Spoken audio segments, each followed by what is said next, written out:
Chair calls Nathan Allen. Your relative? Thank you.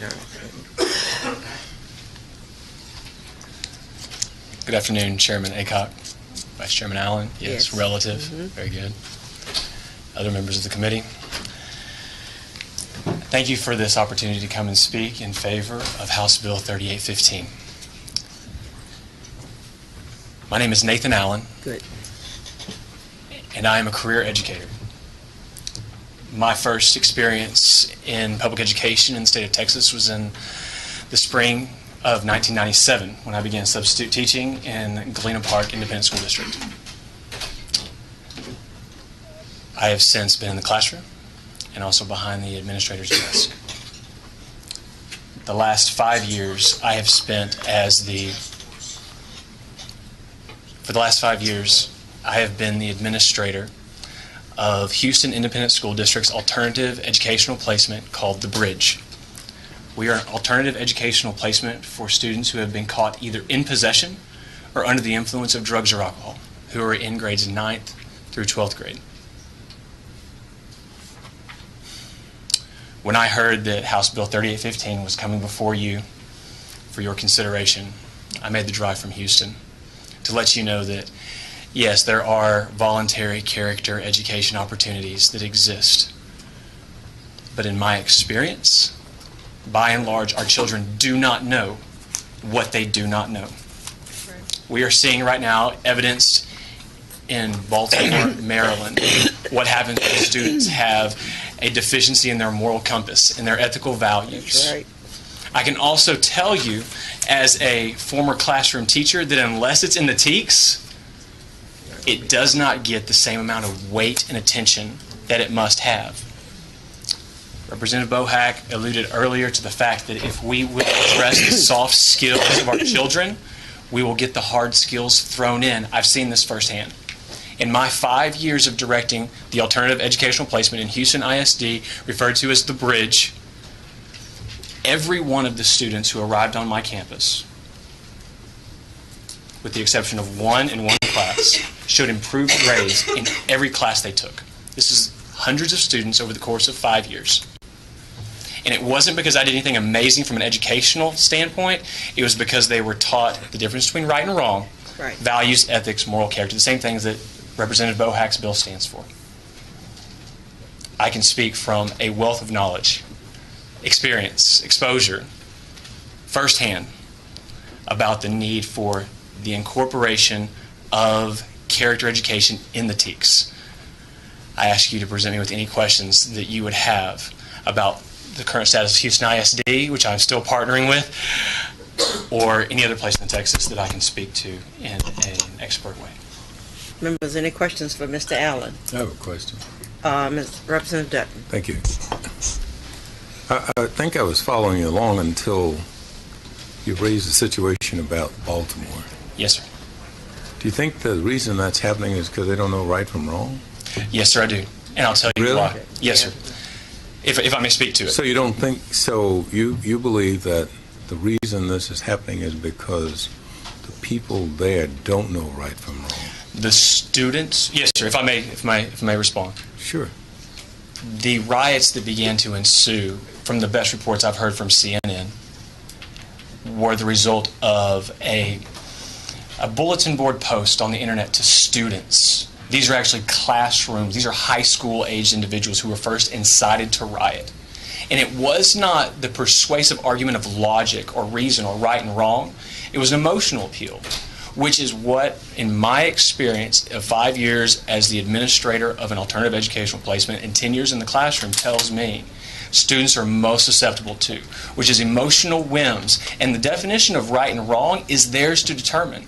I have seen students who have blatantly cheated on tests stand in front of me and try to defend their position as, well, I had to, so therefore it's right. That was their new definition of right and wrong, is because I had to in order to pass. Therefore, might makes right. Let me stop you for a minute, because we got a long day. Sure. But you're saying that they got their information from social media somewhere, right? That's the best the reporting that I've heard to point. And Yes, you sir. got your information from CNN. That's correct. Well, how are you any different than they are? When I was growing up, my mom and dad were at home and they were teaching me these core values and ethics and traits. And in But my you don't, experience, but you don't know that these kids didn't have the same upbringing. I know that in my cross-section of exposure inside of Houston, Texas, the students with whom I've had encounters with, the other administrators with whom I speak with regularly, are telling me that the students we have now across Houston in particular do not know right from wrong.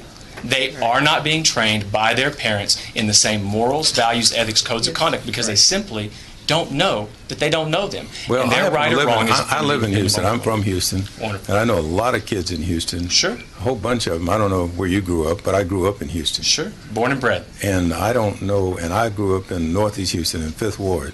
Okay, sure. In Casimir Garden, and Trinity Garden, and Liberty Right. Garden, and Pleasantville, and It's wonderful. Settergas. And, almost everybody I know was taught right from wrong. Mm.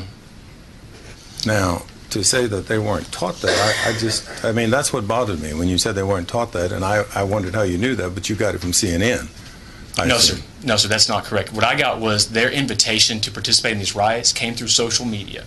My exposure to what students Well, know how do and you do know not whether know, they were taught right from wrong? I do not know each one of the individuals that has gone But onto then- the streets but of then that's not Baltimore, what and you that's true. said. No one does. But that's not what you said. Sure. You said they were not taught right from wrong. If the individuals who are rioting, looting, assaulting individuals had learned the difference between right and wrong, they would not be doing what it is they are doing. And I absolutely couldn't more disagree with you. Okay? I respectfully understand. Any more questions for Mr. Allen? Thank you, Mr. Allen. We're talking about the kids that end up in his program, in the alternative program. Those are the kids we're talking about. Thank you. That's not what he said, Madam Chair. Okay. He started talking about the kids in Baltimore. Okay. The chair calls Mike Morant. Mike.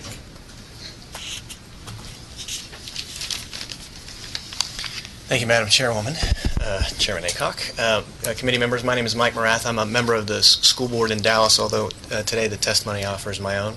I stand in support of House Bill 3815 because character education is important. And character education, whatever you call it, and I've heard it called many things, be it soft skills or personality skills or social emotional learning, is important. And I actually don't think it's specifically about the education of right and wrong. It's about a whole host of things.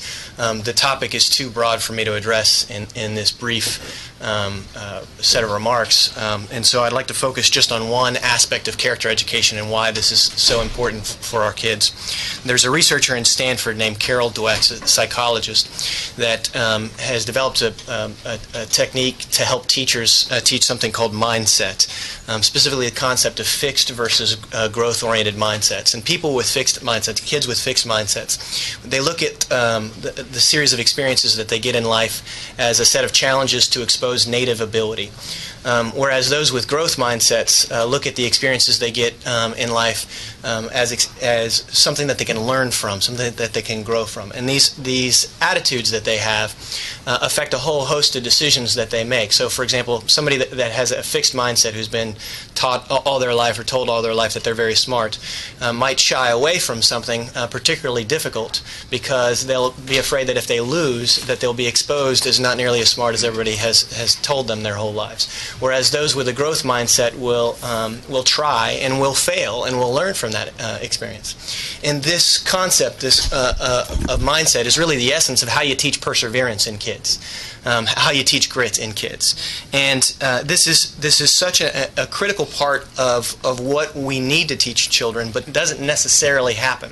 And as Representative Boak said when he laid the bill out, this is not about us, pulling a kids aside in some sort of character class. It's about teaching mathematics and with it the language choices you use to promote embracing challenge and difficulty and growing from your experiences. And this happens in schools all over the place, but doesn't happen uniformly. And it doesn't happen uniformly because this is not not actually part of the teaching infrastructure of the state of Texas. It's not part of the TEKS. Math, science, English, social studies are, but not these core character traits. And so if you want to teach these skills in your classrooms, you have to specifically stop thinking about the TEKS for a while and focus on these skills that you know are important. And so if we want to see this more broadly adopted, if we want to push sort of the educational infrastructure of the state in this direction, then we have to embed it in the TEKS, which is the reason why I'm a strong supporter of this bill. And this touches so many things. It touches bullying. It touches a number of other things. I'd be happy to take questions on this, but I'll stop at that point. Members, any questions for Mr. Morant? Thank you. Thank you. Chair calls Monty Exter.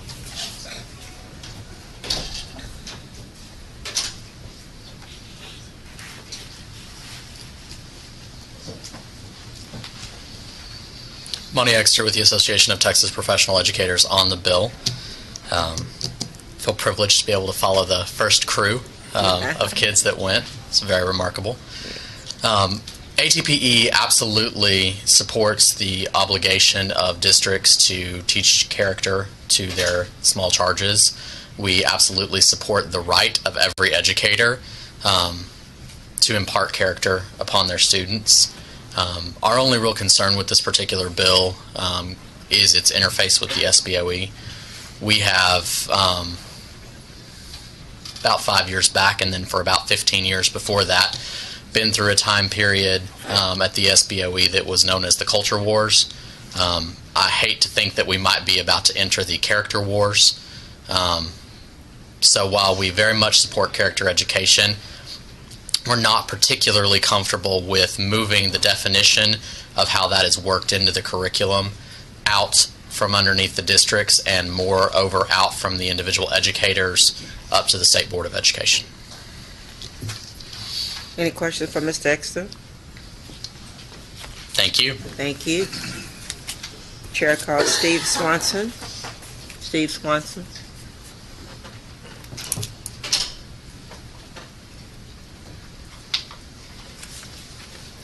My name is Steve Swanson. I'm here to speak for, but after that now on the bill. I've changed Just a minute. You know we have to change it. Yes, ma'am. You know the drill. Okay. And Let me do it first. We have your permission to change it. yes, to on.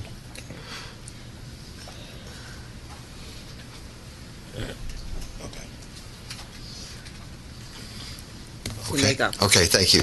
And the reason is I value the reality that this is supported with financial resources from the local community, and it's by the local community, so it's owned by the local community. And that's the same reason why, if the State Board of Education is involved in describing it, I went to on.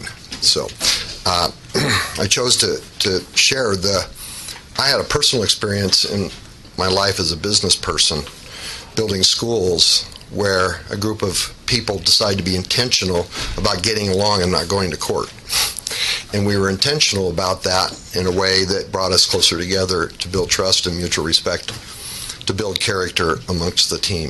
And at the end of a construction project at a major high school addition, the superintendent stood next to me at the end of a presentation by everybody who enjoyed going to work and said, not only did it have a positive impact on the people building the building, it had a positive impact on students, teachers, and parents. So at that point, I knew it wasn't, for me in my life, about brick and mortar. It was about the kids.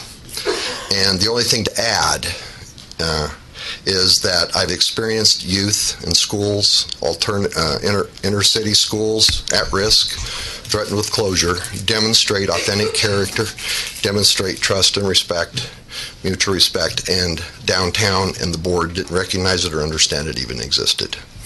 So the only thing to add to it is the leadership of the district should embrace this thinking as well. Thank you. Thank you, Ms. Swanson. Any questions for Mrs. Swanson, members? If not, there are no more witnesses. Is there anyone else who would like to wish to testify on, for, or against House Bill 3815? The chair recognizes Representative Bohack to close on HB 3815. Madam Chair, members, I want to thank y'all for allowing me to go ahead of schedule to accommodate the kids that are here. I want to close with a few things. I'll be brief, but I really appreciate y'all letting me lay out this bill. I want to read you a quote, and then you tell me who said it. Most people say that it is the intellect which makes a great scientist. They are wrong. It is character. That was said by Albert Einstein. And it's a You quote. didn't give me a chance. I could have.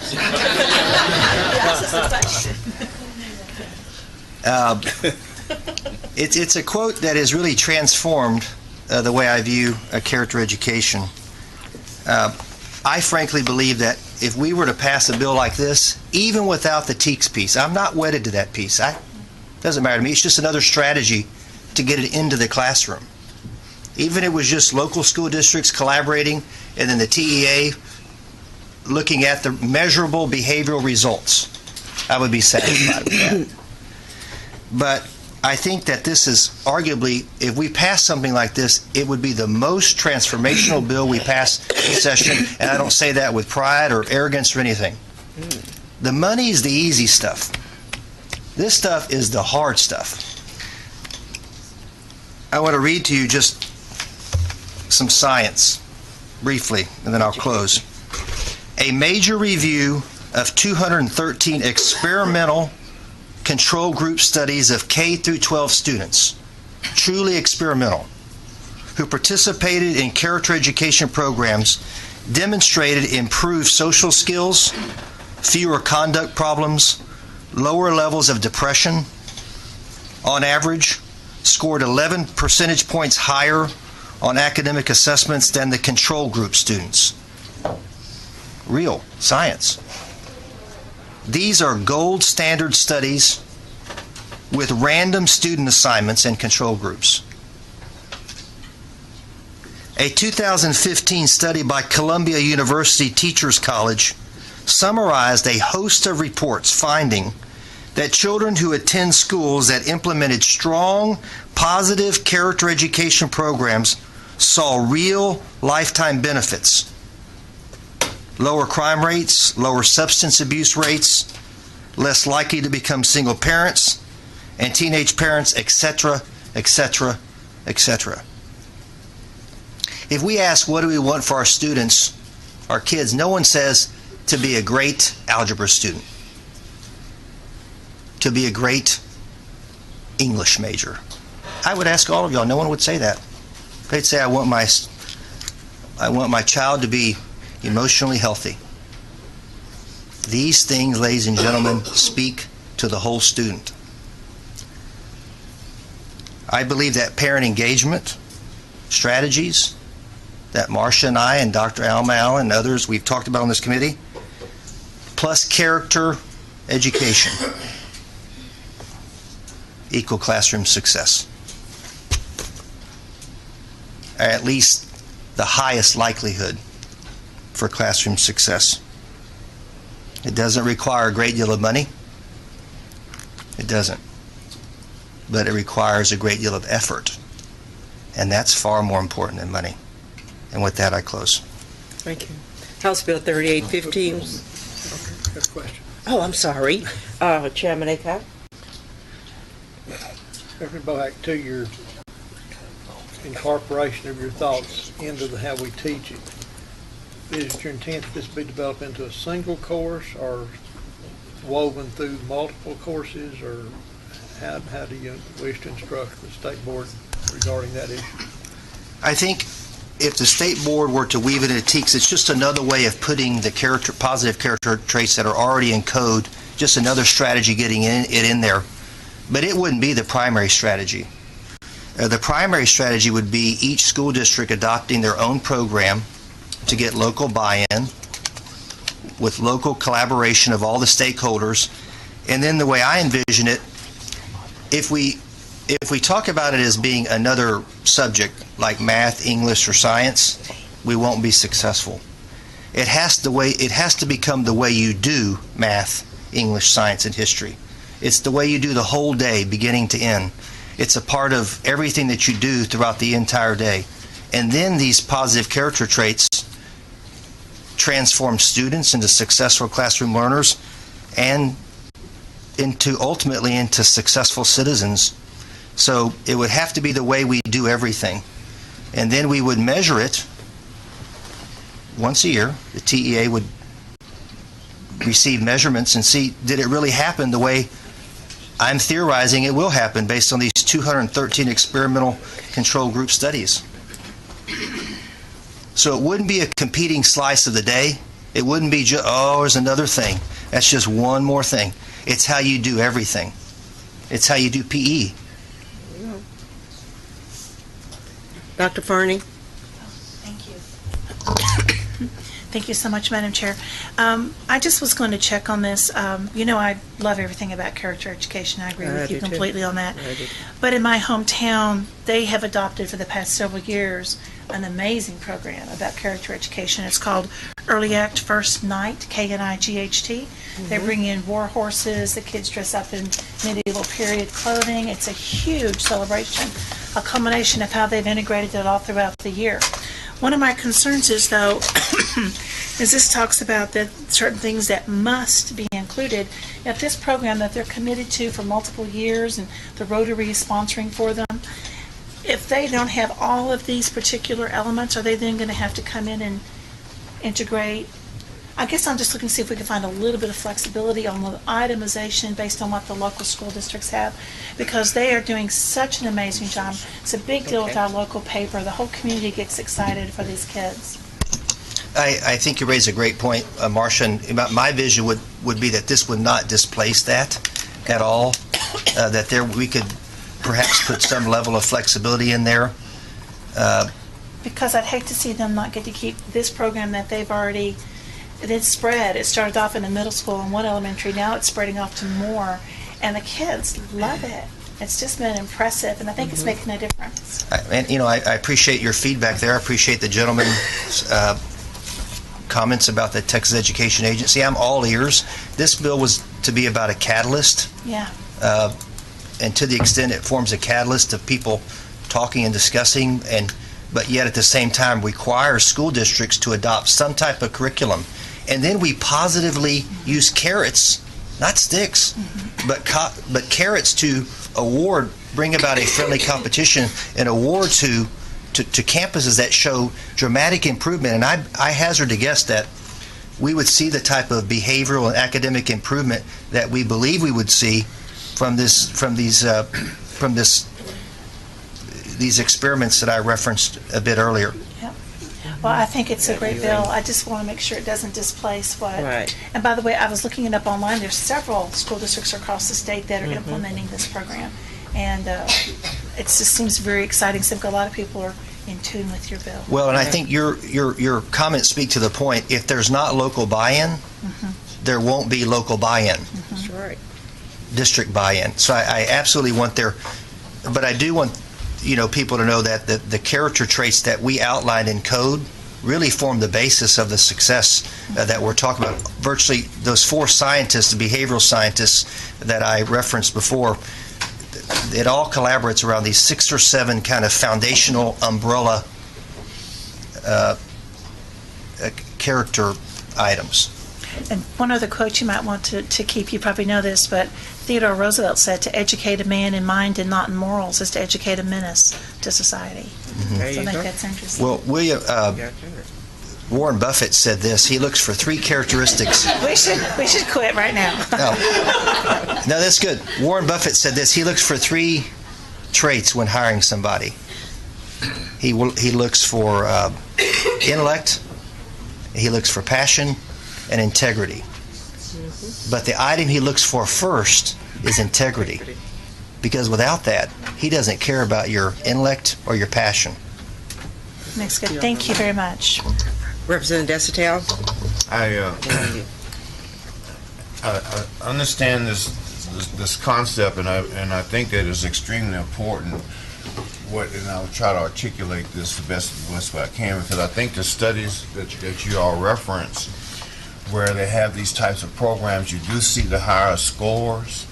But I'm wondering if those types of programs were there because that was the nature of that environment what I'm saying is that you can teach someone the Pledge of Allegiance, but that's not going to make them patriotic. It has to be a culture that I don't know if we can supplant over a district. I'm sure that the school that you're talking about, and I know schools like that, they do these things, they do it because they see the value of it, they really get into it, the parents buy into it. But if they had to do it, it's like, you have to do this. I don't know if it's going to have the same effect as it has in the programs that you reference, other programs that you see, other programs that I've seen, where the principal, they do things together, they have these fun times, and they teach this character, but they teach it because they believe in it. It's not part of a mandated curriculum.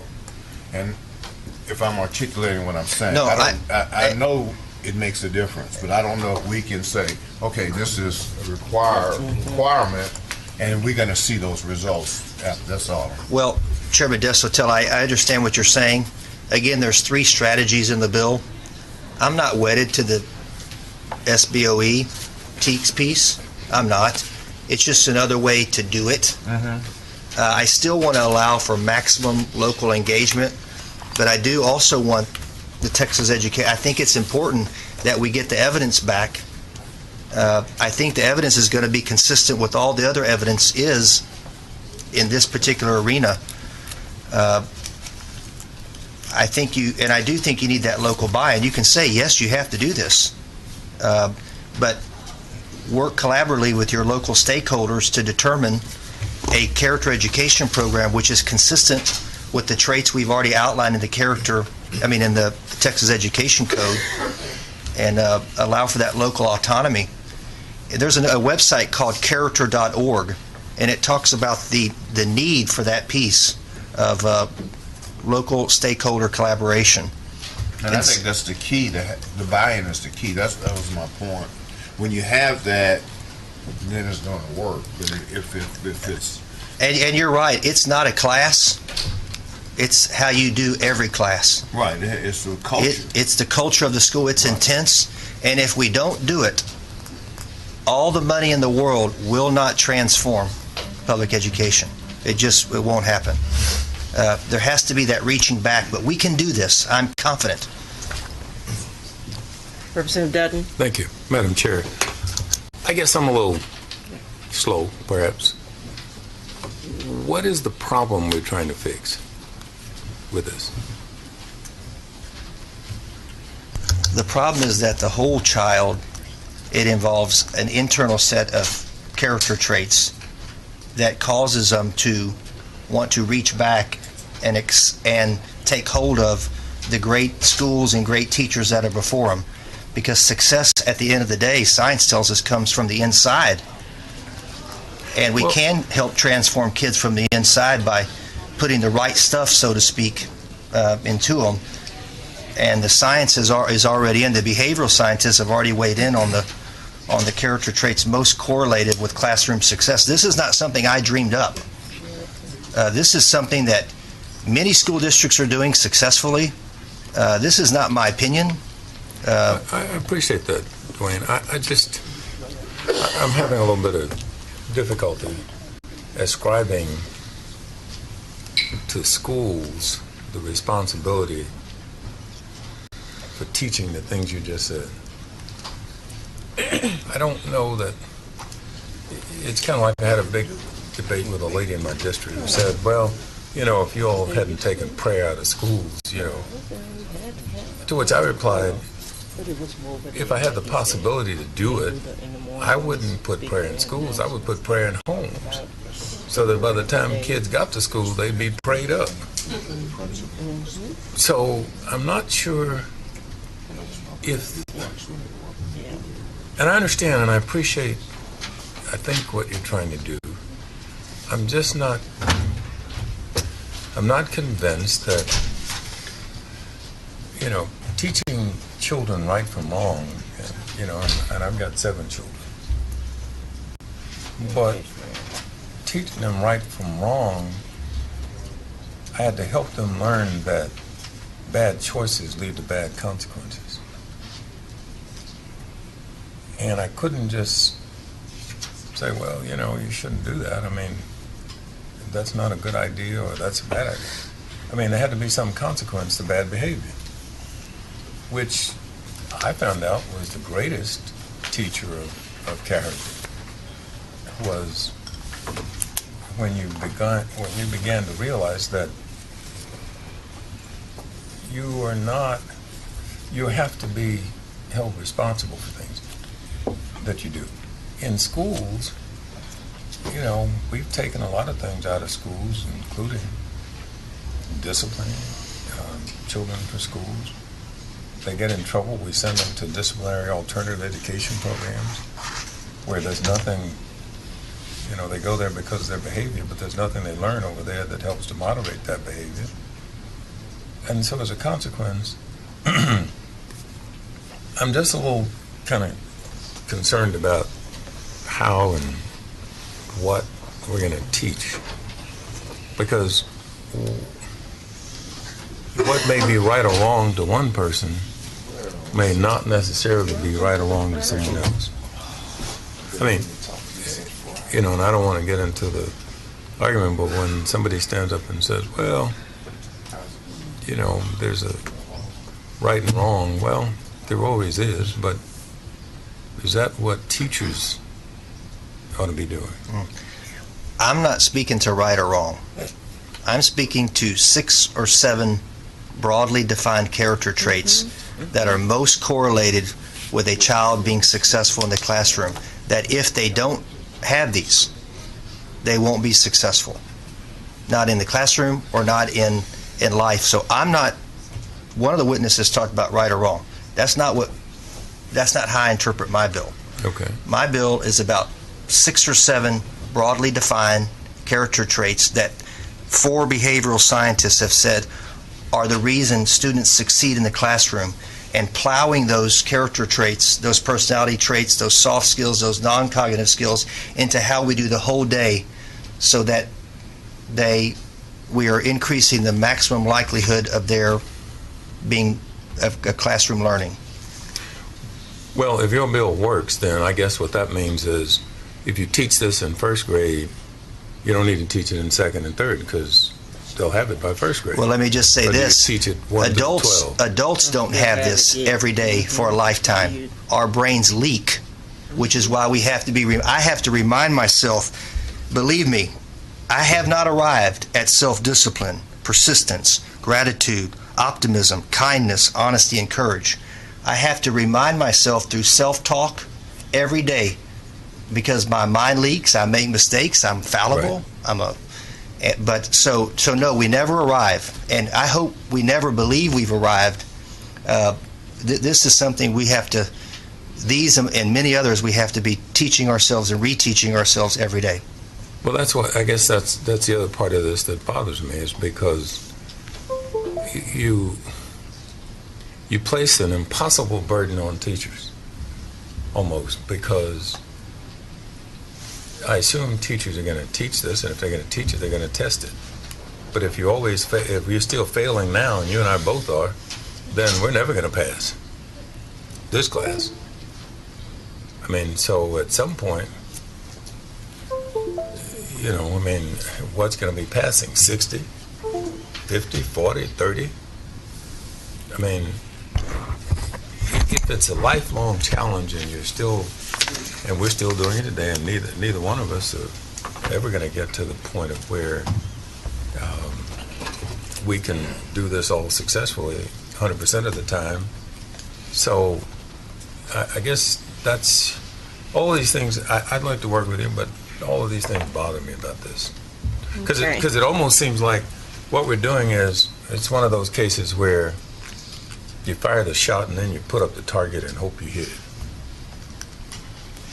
Except Paul Tuff, Dr. Angela Duckworth, Dr. Barton Seligman, and Chris Peterson have done voluminous bodies of work in this area. And while they're not perfect human beings, I would challenge everybody to go look at their research. It is it bodes well for classroom success if we will incorporate these 6 or 7 big items into the way we do the whole school day. And I do understand, Harold, what you're saying. Yeah. I do. Because as a lawyer, I can get an expert to tell me what I want to hear. Except I didn't pay these guys No, anything. no, you didn't. But I'm saying there's some experts on the other side I can get to tell you that what they just said is a Well, bunch of crap. it would be hard pressed to find it, Yeah. but I understand what you're saying. Yeah. There is counterpoint. Thank you. Representative Bohag, before you close, I have a star witness. Evan Mills, would you come forward? Evan Mills, our next witness. Evan, come on down.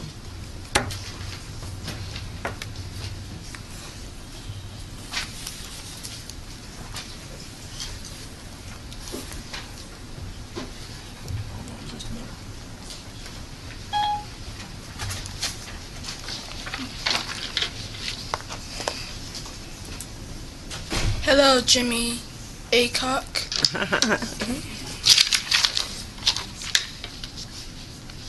My name is Evan Mills, and I am a 5th grade student at the World School in Houston, Texas, where we offer real learning and real results.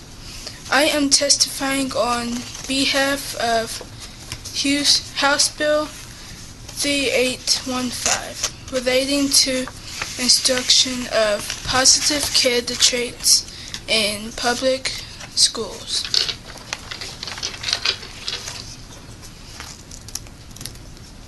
Thinking positive in schools can help kids accomplish difficult tasks. If you have positive character traits, you will be trusted and even admired by other students, adults, and teachers.